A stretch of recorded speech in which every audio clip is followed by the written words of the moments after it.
தம்முயிர் போல் எவ்வுயிரும் தானென்று தண்டருள் கூர் செம்மையருக்கு ஏவல் என்று செய்வேன் பராபரமே. போட்டித் தேர்வு மாணவர்கள் அனைவருக்கும் வணக்கம். இந்த காணொலி பதிவு எதற்குன்னா, நம்மளோட குரூப் 4 சிலபஸ்ல பார்த்தீங்கன்னா ஒரு தமிழை 3 பகுதியாக கொடுத்துருப்பாங்க. பகுதி ஆ இ. அந்த பகுதி இ தொடர்பான ஒரு முழு வண்ண புத்தகம் பற்றி காணொலி தான் அந்த காணொலி. ஸோ பகுதி இ பார்த்தீங்கன்னா தமிழ் அறிஞர்களும் தமிழ் தொண்டும். ஸோ அந்த கண்டென்ட்டை முழுமையாக கவர் பண்ணி ஒரு முழு வண்ண புத்தகம் நம்ம ஆகாஷ் அகாடமி சார்பில் நம்ம வெளியிட போகிறோம். அந்த புத்தகம் எப்படி இருக்கு, அதோட விலை, அதை எப்படி ஆர்டர் பண்ணலாம், அது தொடர்பான மொத்த தகவலுமே நம்ம இந்த வீடியோவில் பார்க்கலாம். சரியா? இந்த புத்தகத்தோட விலை பார்த்தீங்கன்னா 600 ரூபா. தை 1 வரைக்கும் உங்களுக்கு 500 ரூபா அந்த ஆஃபரில் நீங்கள் வாங்கிக்கலாம். ஜனவரி 5க்கு அப்புறமேட்டு உங்களுக்கு கொரியர் இது அனுப்பப்படும். நீங்கள் வந்து ஆர்டர் பண்ணுறதா இப்போ கூட ஆர்டர் பண்ணிக்கலாம். அதே மாதிரி நம்ம தமிழகத்தில் இருக்கிற 57 நீங்கள் டேஃப் கிளையிலையுமே இந்த புத்தகத்தை நேராக பெற்றுக்கலாம். எப்போனா ஜனவரி 5க்கு அப்புறம் இந்த வெப்சைட்லேயும் நீங்கள் ஆர்டர் பண்ணிக்கலாம். இல்லை உங்களுக்கு கொரியர் மூலமாக வேணும்னா இந்த வாட்ஸ்அப் நம்பரை நீங்கள் கான்டாக்ட் பண்ணால் உங்களுக்கு கொரியருமே பண்ணுவாங்க. சரியா? இப்படி இந்த மெத்தடில் நீங்கள் இந்த புக்கை வாங்கிக்கலாம். இந்த புக்கோட சிறப்பம்சத்தை பற்றி நம்ம இப்போ டீப்பாக பார்க்கலாம்.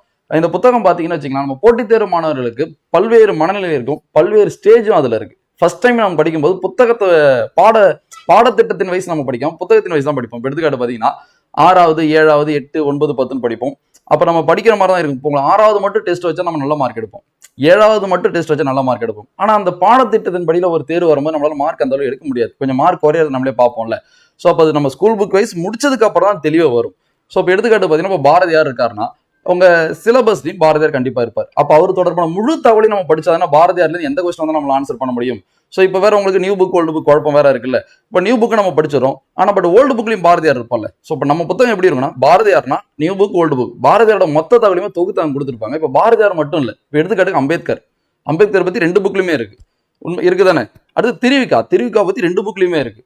ஊவேசா பத்தி 2 புக்லையுமே இருக்கு. இந்த மூலிகைகள்னு ஒரு பாடம் இருக்குல்ல. ஸோ எல்லா டிஎன்பிசி கொஸ்டின் அந்த கொஸ்டின் வந்துகிட்டே தான் இருக்கு. அந்த மூலிகைகள் ஓல்டு புக்ல ரொம்ப முக்கியமா இருக்கும். ஸோ இப்போ இதெல்லாம் நம்ம தேடி படிக்கிறது உண்மையிலுமே ரொம்ப ரொம்ப கஷ்டம். நம்ம ஈஸியாக சொல்லிட்டு போயிடலாம். அந்த ஓல்டு புத்தகம் வாங்குறதே ரொம்ப கஷ்டமா தான் இருக்கும், அது தொகுக்கிறது இன்னுமே கஷ்டமா இருக்கும். ஸோ அந்த மாதிரிலாம் பசங்களுக்கு சிரமம் இருக்கக்கூடாதுன்றால இந்த புத்தகம் அதுக்காக ரெடி பண்ணப்பட்டது அந்த புத்தகம். ஸோ அந்த புத்தகத்தில் உங்களுக்கு பகுதியில் 21 டாபிக் இருக்கும். அந்த 21 டாபிக்குமே நியூ புக் ஓல்டு புக் இதை தாண்டி வெளியிலையும் சில முக்கியமான தகவலால் தொகுக்கப்பட்ட ஒரு புத்தகம் தான் இந்த புத்தகம். இதோட சாம்பிளையும் நம்ம பார்க்கலாம் எப்படி இருக்குன்னு. சரியா? ஸோ இதான் அட்டைப்படம்.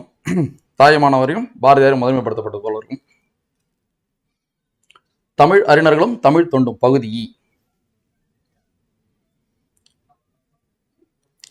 இதோட மூத்த ஆசிரியர் நம்மளோட ஆகாஷமூர்த்தி ஐயா தான் இதோட முதன்மை ஆசிரியர். நம்மளோட துணை ஆசிரியர் பார்த்தீங்கன்னா ஜே பெரியசாமி. இவர்களால் படைக்கப்பட்டது அந்த படைப்பு. முதல் பதிப்பு இதுதான். நம்ம இப்போதான் பகுதி விட்டுருந்தோம்ல, இலக்கியம் பார்த்துருப்போம்ல, இலக்கியம் புத்தகம். அதுக்கடுத்து இந்த புக்கு தமிழ் அறிஞரும் தமிழ் தொண்டும். அடுத்த இலக்கணத்துக்கும் நம்மளுக்கு ரெடி ஆகிட்டு இருக்கு. ஸோ அப்போ அந்த தமிழில் 100க்கு அந்த 95+ன்றது இந்த 3 புத்தகத்தாலையும் கண்டிப்பாக நம்ம சாத்தியமாக்கலாம் வர குரூப் 4ல. ஸோ இன்னுமே நம்மளுக்கு டைம் இருக்குது. இதுக்கப்புறம் கூட இந்த புத்தகத்தை பயன்படுத்தி, இந்த புத்தகம் வந்து நம்மளுக்கு அதிகமாக புது கண்டென்ட் கொடுக்கல, கண்டென்ட் தொகுத்து கொடுக்குது. சரியா? இது நீங்கள் புக்கு பெருசாக இருக்குது, 440 பக்கம் இருக்குது அப்படிலாம் நீங்கள் நினைக்க தேவை. இது எல்லாமே நம்ம புக்கில் படிக்கிறதா ஒரு இடத்துல தொகுத்து கொடுக்கும் போது தானே. உங்களுக்கே தெரியும், போன வாரம் தான் ஒரு டெஸ்ட்டுக்கு படிச்சிருப்போம் ஒரு தகவல், திடீர்னு கேட்டால் நம்ம மறந்துருக்கும், அது எங்கே போய் தேடுறனே தெரியாதுல்ல. ஸோ இப்போ மொத்த தகவலும் ஒரே இடத்துல தான் நம்ம ஈஸியாக தேடிக்கலாம்ல. ஸோ இனிமேல் புரியுற போல சொல்லணும்னா, காலம் எப்படி போயிட்டுன்னு உங்களுக்கு தெரியும். நம்ம இதுக்கு முன்னாடி அரிசி கடையில் அரிசி மட்டும் தான் வாங்குவோம். இப்போ மளிகை ஜாமான் அதுக்கு ஒரு கடை, ஃபர்னிச்சருக்கு ஒரு கடை, இப்போ சூப்பர் மார்க்கெட் எல்லாமே கிடைக்குது இல்லை. ஸோ நம்ம எளிமையாக அங்கே தானே போய் எல்லாத்தையும் வாங்கி ட்ரை பண்ணுறோம். அது போல் எல்லா தகவலுமே இதுக்குள்ளேயே உங்களுக்கு மொத்தமாக கிடைக்கிற மாதிரி இருக்கும். சரியா? ஸோ விலை நான் சொன்னது போல் தை 1 வரைக்கும் உங்களுக்கு 500 ரூபாயில கிடைக்கும். ஸோ இந்த 21 டாபிக் இதுதான். ஸோ இந்த டாபிக் கூட பார்த்தீங்கன்னா வெறுமனே கூட உங்களுக்கு கலர் சேஞ்ச் இருக்கு, தெரியுதுல்ல. முழு வண்ண புத்தகம் இது. ஸோ ஃபர்ஸ்ட்ல மட்டும்லாம் கிடையாது. இந்த புத்தகம் 440 பக்கமே முழு வண்ண புத்தகம் தான். அந்த சிலபஸ் கண்டென்ட்டை கூட வேற வேற கலர்ல கொடுத்துருக்காங்க. இதுல இருக்கிற எல்லா கண்டென்ட்டையும் கவர் பண்ணப்பட்டு தான் நம்மளோட புத்தகம். நூலகம் பற்றிய செய்திகளோட முடியும். ஸோ இது போல தான் கொடுத்துருப்பாங்க. இப்போ இந்த 21ல 1 என்ன இருக்கு, தமிழர்கள் தொடர்பான தகவல், பாரதியார், பாரதிதாசன், நாமக்கல் கவிஞர், கவிமணி தேசிக விநாயகனார். ஸோ இவங்களை பற்றி மொத்த தகவலுமே நம்மளுக்கு இருக்கும். அடுத்து மரபு கவிதை மற்றும் கவிஞர்கள் தொடர்பான தகவல்கள், முடியரசன், வாணிதாசன், சுரதா, கண்ணதாசன், உடுமலை நாராயண கவி, பட்டுக்கோட்டை கல்யாண சுந்தரம், மருதகாசி, இவங்க எல்லாமே நீங்க செய்யல படிச்சிருப்பீங்க, ஸ்கூல் புக்ல படிச்சிருப்பீங்க. சரி, அந்த உரைநடையிலும் இது கவர் ஆகுது. அவங்க தொடர்பான இன்னும் நிறைய தகவல் நம்ம படிக்கிறோம். அவங்களோட கூற்றுகள் முக்கியமா நம்ம படிக்க போறோம். சரியா? இவரை பத்தி பெரியார் ஒரு கூட்டு சொல்லியிருப்பாரு, அது போல கூற்றுகள்லாம் படிப்போம். அந்த கூற்று வந்து பெரியார் தான் சொன்னார், யாரை பத்தி சொன்னாரு, அது போல தகவலாம் வரல.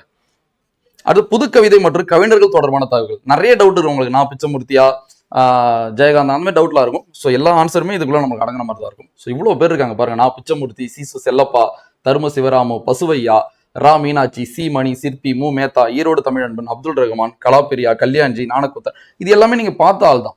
புரியுது? உங்களுக்கு புதுசான கண்டென்ட் இல்லை, தொகுத்து கொடுக்குறதுனால உங்களுக்கு ரொம்ப ஒரே இடத்துல கிடைக்கும்போது ரொம்ப எளிமையா இருக்கும்ல. இதெல்லாம் நம்ம எங்கெங்கேயோ படிப்போம். 6வது ஒருத்தவங்க படிச்சிருப்போம், 7வது ஒருத்தவங்க படிச்சிருப்போம், 8வது ஒருத்தவங்க படிச்சிருப்போம். ஸோ ஃபர்ஸ்ட் ஸ்டேஜ் நீங்க ஸ்கூல் புக் வைஸ் படிச்சுட்டு அதுக்கப்புறம் இது போல படிச்சா ரொம்ப அருமையா இருக்கும். ரிவிஷனுக்கு ரொம்ப ரொம்ப நல்லா இருக்கும். ஒரு தகவல் மிஸ் ஆனா கூட, இப்போ எடுத்துக்காட்டுக்கு ஒரு கலாபெரியான ஒருத்தங்க இருக்காங்க, அவங்களை பத்தி தகவலே ரொம்ப கம்மியா தான் இருக்கும். இது ஒரு தகவல் மிஸ் ஆனா கூட நம்மளுக்கு அது முழுமை அடையாது இல்லை. ஸோ இப்போ இதில் முழுமையான தகவல் இங்கே கொடுத்துட்டாங்க. ஸோ இதை தாண்டி வெளியில போறதுக்கு வாய்ப்பு ரொம்ப ரொம்ப கம்மி தான். தமிழில் கடித இலக்கியம் தொடர்பான தகவல் இதெல்லாம் நம்ம வந்து கவனிக்கவே மாட்டோம். நம்மளை பொறுத்தவரைக்கும் ஒரு 10 உரைநடை இருக்குன்னா 10 உரைநடையும் ஒரே மாதிரி தான் முக்கியத்துவம் கொடுப்போம். அப்படி கிடையாது. நம்மளுக்கு பாடத்திட்டத்தில் கவர் ஆகிற ஒரு நடைக்கு ரொம்ப முக்கியத்துவம் கொடுக்கணும்ல. ஸோ இப்போ இதுலேருந்து ஒரு கொஸ்டின் கண்டிப்பாக வரும். ஆனந்தரங்கர் நாட்குறிப்பு உங்களுக்கு நியூ புக்லையும் கொடுத்துருப்பாங்க, 11th கொடுத்துருப்பாங்க, ஓல்டு புக்லையும் இருக்கு. ஸோ தொகுத்த மாதிரி நம்மளுக்கு கொடுத்துருப்பாங்க. அடுத்து தமிழில் கடித இலக்கியம் ஜவஹர்லால் நேரு அவரோட மகளுக்கு எழுதியிருப்பாங்க, மகாத்மா காந்தி, மு வரசனார், அண்ணா தம்பிக்கு அந்த மாதிரிலாம் எழுதியிருப்பாங்கல்ல, முத்துக்குமார், பள்ளி பாடபோகத்தில் உள்ள இதர கடித இலக்கியம் எல்லாமே கொடுத்துருப்பாங்க. நிகழ்கலை, நாடகக்கலை, இசைக்கலை. ஸோ இந்த நாடகக்கலையெல்லாம் பற்றி 2 புக்லையுமே இருக்கு. அதுவும் ஓல்டு புக்கில் ரொம்ப டீப்பாக கொடுத்துருப்பாங்க. சரியா? தமிழ் நாடக உலகின் இமயமலை யாரு, அது மாதிரி நிறைய கொஸ்டின் கேட்டிருப்பாங்க. அதெல்லாம் ரொம்ப ரொம்ப முக்கியமான ஒரு ப்ரீவியஸ் இயர் கொஸ்டின். அதெல்லாம் ஓல்டு ஸ்டூடெண்ட் நல்லா தெரியும். ஸோ இப்போ நியூ ஸ்டூடெண்ட், அதாவது இந்த நியூ புக் வந்ததுக்கப்புறம் படிக்க ஆரம்பிச்சவங்க ஓல்டு புக்கோட தாக்கம் ரொம்ப கம்மியாக தான் இருக்கும். உங்களுக்குலாம் இது ரொம்ப அருமையான புத்தகமாக இருக்கும். தமிழ் சிறுகதைகள், சிறுகதையின் தோற்றம், தலைமுறைகள், வளர்ச்சி, எழுத்தாளர்கள், பெண் சிறுகதை எழுத்தாளர்கள், உலக அளவில் சிறுகதை, சிறுகதை மற்றும் அதன் ஆசிரியர். நான் இதை பற்றி மெயினாக பேசணும் வந்தேன். நம்ம புக்கில் ரொம்ப ஸ்ட்ராங்காக இருப்போம். 6வது படம் வரைக்கும் கிளியராக படிச்சுட்டேன்னு சொல்லுவாங்களே தவிர சிறுகதைக்கு அவங்க முக்கியத்துவம் கொடுத்துருக்க மாட்டாங்க. நீங்கள் எல்லா டிஎன்பிசி கொஸ்டின் எடுத்து பாருங்க, தமிழில் ஒரு பொறுத்து கொடுத்துருப்பாங்க. ஒரு 4 ஆசிரியர் 4 நூல், அந்த 4 பேருமே சிறுகதை ஆசிரியர் தான் இருப்பாங்க. ஒரு 4 நூல் எழுதியிருப்பாங்க. நம்ம அதை வந்து அதை ஃபோக்கஸ் பண்ணி நம்ம படிச்சிருக்க மாட்டோம். அந்த 1 மார்க் எப்பயுமே மிஸ் ஆகிட்டே இருக்கும். சரியா? ஸோ இந்த பகுதியால் உங்களுக்கு அந்த 1 மார்க் கண்டிப்பாக கிடைக்கும். சரியா? இது போல மாதிரி தான் வெற்றிக்கு ரொம்ப ரொம்ப முக்கியம். இப்போ எடுத்துக்காட்டுக்கு ஒன்றும் இல்லை, சுரதாவை பற்றி ஒரு கொஸ்டின் கேட்குறாங்க, எல்லாருக்கும் தான் தெரியும், எல்லாரும் ஆன்சர் பண்ணுவாங்க. அதுக்கு நம்ம ஆன்சர் பண்ணது கட்டாயம் தான். பட் இது போல கொஸ்டின் நிறைய பேர் தப்பு பண்ண வாய்ப்பு இருக்குல்ல. ஸோ இப்போ இந்த 1 மார்க் நம்மளை அடுத்த கட்டத்துக்கு கண்டிப்பாக கொண்டு போவோம்ல. அடுத்து பார்த்தீங்கன்னா கலைகள் தொடர்பான செய்திகள், ஓவியக்கலை, சிற்பக்கலை, பேச்சுக்கலை, திரைப்பட. உங்களோட கண்ணோட்டத்தை ரொம்ப ஈஸியாக கொடுக்கும்ல. உங்களுக்கு தெரியும் இதெல்லாம் பற்றி ஸ்கூல் புக்கில் இருக்குதா, ஒரே இடத்துல ரொம்ப ரொம்ப கிடைக்கும். உள்ள பார்த்தீங்கன்னா உங்களுக்கு வண்ண படத்தோடய கொடுத்துருப்பாங்க அந்த கலையை பற்றி, நம்ம உள்ளேயும் பார்க்கலாம். அடுத்து தமிழின் தொன்மை, தமிழ் மொழியின் சிறப்பு, திராவிட மொழிகள் தொடர்பான செய்திகள் நியூ 9th புக்லையும் இருக்கும், ஓல்டு 10th புக்லையும் இருக்கும். தமிழ் மொழியை பற்றி ஒரு பாடம். இந்தியாவில் பேசப்படுற மொழி எத்தனை மொழி குடும்பமாக பிரிக்கலாம், திராவிட மொழிகளை எத்தனை மொழி குடும்பமாக பிரிக்கலாம், இந்தியாவில் எத்தனை செம்மொழி, இந்த மாதிரி நிறைய கொஸ்டின் இருக்குல்ல, எல்லாத்துக்குமே விட இது உள்ள இருக்கும். உரைநடை தொடர்பான தகவல்கள் மறைமலையடிகள், பரிதிமார் கலைஞர், நாமு வெங்கடசாமி நாட்டார், ராபி சேது பிள்ளை, திருவிக்கா, வையாபுரி, தனிநாயகம் அடிகள், செய்கு தம்பி பாவலர். தமிழ் பணி தொடர்பான செய்திகள், தமிழுக்கு தொண்டு செஞ்சிருப்பாங்கல்ல, முக்கியமான உவேசா, மீனாட்சி சுந்தரம், லக்குவனார், மகாவித்வான் மீனாட்சி சுந்தரம், இவங்களை பத்தி எல்லா தகவலுமே இருக்கும்.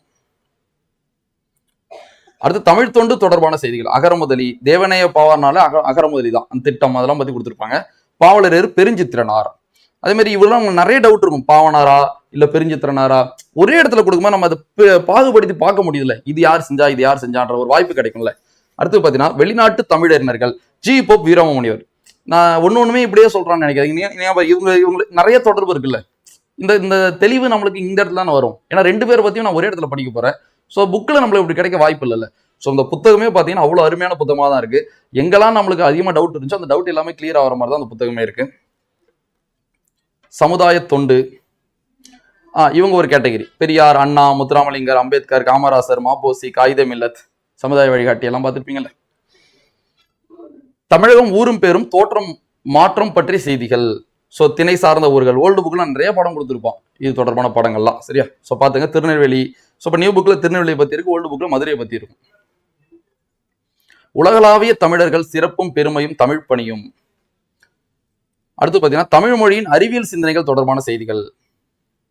இது கண்டிப்பாக ஒரு கொஸ்டின் வரும். சரி, அறிவியல் சிந்தனைகள். தமிழ் மகளிரின் சிறப்பு, மூல ராமாமிர்தம், முத்துலட்சுமி அம்மையார், வேலுநாச்சியார். சாதனை மகளிர் மற்றும் விடுதலை போராட்டத்தில் மகளிரின் பங்கு, தில்லையாடி வள்ளி அம்மை, ராணி மங்கம்மாள், அன்னி பெசன்ட் அம்மையார். பள்ளி பகுதியில் உள்ள இதர சாதனை பெண்கள். ஸோ ஒரு பாடத்தை பற்றி 9th ஒரு பாடமே கொடுத்துருப்பாங்க பெண்களை பற்றி. சரியா? தமிழர் வணிகம், தொல்லியல் ஆய்வு, கடற்பயணம். உணவே மருந்து, நோய் தீர்க்கும் மொழிகள். இதெல்லாம் நம்ம உள்ள காட்டுறோம். சாம்பிள் பேஜ் பாருங்க, எவ்வளவு அருமையா இருக்குன்னு பாருங்க.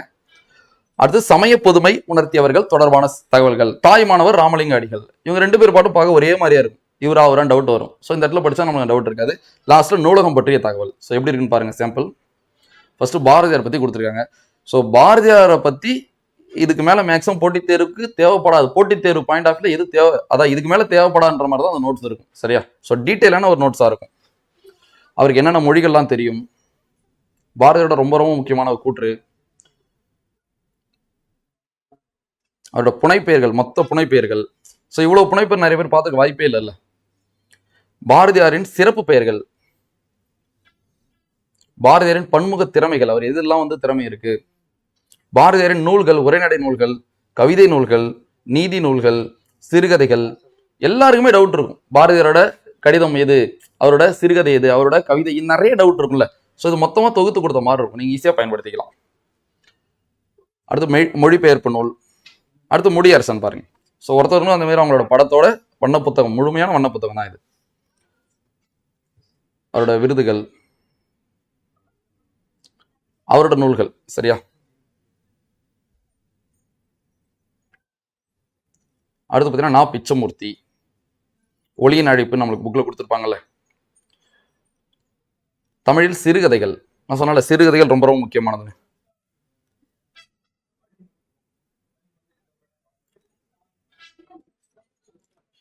சிறுகதையில முதல் தலைமுறை எழுத்தாளர்கள் யாரு, இரண்டாம் தலைமுறை எழுத்தாளர்கள் யாரு, அதுவும் இரண்டாம் தலைமுறை பெண் எழுத்தாளர்கள் யாரு, அடுத்து திரைப்படக்கலை. ஸோ எல்லாருக்குமே உங்களுக்கு படத்தோட கொடுத்துருப்பாங்க பாருங்களேன். நம்ம இதெல்லாம் ரொம்ப ரொம்ப முக்கியமானது, பல டிஎன்பிசியில் கேட்டது தான். எட்வர்ட் மைப்ரிட்ஜ் இவங்கெல்லாம் பற்றி பல கொஸ்டின் கேட்டிருக்காங்க. ஸோ அந்த பாடத்தில் இருக்கிற வண்ண படத்தோடய கொடுத்துருப்பாங்க.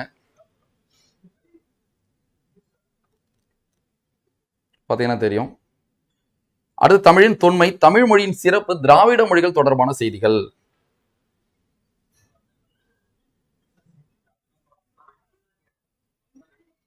தமிழ் தொண்டு தொடர்பான செய்திகள், அகர முதலி.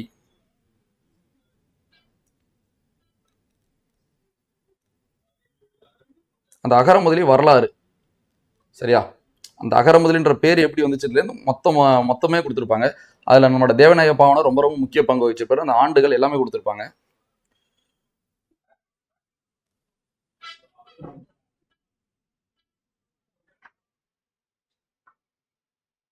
அடுத்தது பாத்தீங்கன்னா சமுதாய தொண்டு, தந்தை பெரியார். அவரோட சிறப்பு பெயர், நடத்தி இதழ்கள். ஸோ இதெல்லாம் ப்ரீவியஸ் இயர் குரூப் 4 கொஸ்டின் தான், ஆர்டரே கேட்பாங்க இயர் வைஸ்ல.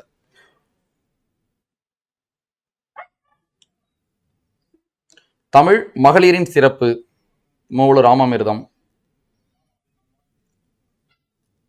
அடுத்து முத்துலட்சுமி அம்மையார். உணவே மருந்து, நான் சொன்ன ஏரியா தான். இப்போ பாருங்க எவ்வளவு தொகுத்து கொடுத்துருக்காங்கன்னு. இதெல்லாம் சாம்பிள் தான், அங்கங்கேருந்து கொஞ்சம் கொஞ்சம் கட் பண்ணப்பட்டது தான். ஸோ பாருங்க, இந்த ஏரியா ரொம்ப ரொம்ப முக்கியமானது. நம்ம என்னென்னமோ ஆழமா டீப்பா படிப்போம் தவிர இதுல நம்ம ஏமாந்துரும், ஈஸியா நம்ம மார்க் விட்டுரும். ஸோ இப்போ மூலிகையிலேருந்து கண்டிப்பா ஒரு கொஸ்டின் வரதான் போகுது. ஸோ இப்போ அடிச்சு சொல்லலாம், இந்த மூலிகைன்ற நம்ம இந்த புக்ல மூலிகையில ஒரு கண்டென்ட் கொடுத்துருப்பாங்களே, அந்த கண்டென்ட் மட்டும் நீங்க படிச்சாலே போதும். நீங்க எந்த நியூ புக்லையும் படிக்கணும், ஓல்டு புக்ல படிக்கணும் அவசியமே இல்லை. இதை படிச்சுட்டு போனாலும் ஒரு கொஸ்டின் இதுல கவர் ஆகிற மாதிரி தான் கண்டிப்பா இருக்கும். ஸோ இப்போ எந்தெந்த மூலிகை இது எதுக்கு பயன்படுது, சீரகம் எதுக்கு பயன்படுது, வயிற்று சுட்டை போக்கும், அது போல ஒன்று கொடுத்துருப்பாங்க. இதுல இருக்கிற 90% நம்ம லைஃப்ல தெரிஞ்சாதான் இருக்கும். எது கஷ்டமா இருக்கும் அதை மட்டும் நோட் பண்ணி படிச்சுக்கலாம். இது நிறைய பசங்களுக்கு தெரியாது, எல்லாத்தையும் ஒரே மாதிரியே படிப்பாங்க. எது கஷ்டமா இருக்கும் அதை நோட் பண்ணி நல்லா படிச்சுக்க வேண்டியதான்.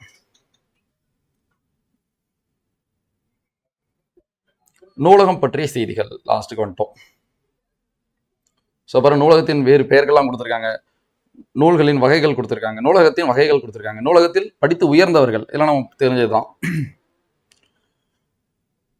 அரங்கநாதன், அவர் தான் நூலகத்தின் தந்தை, நூலகவியலின் தந்தை.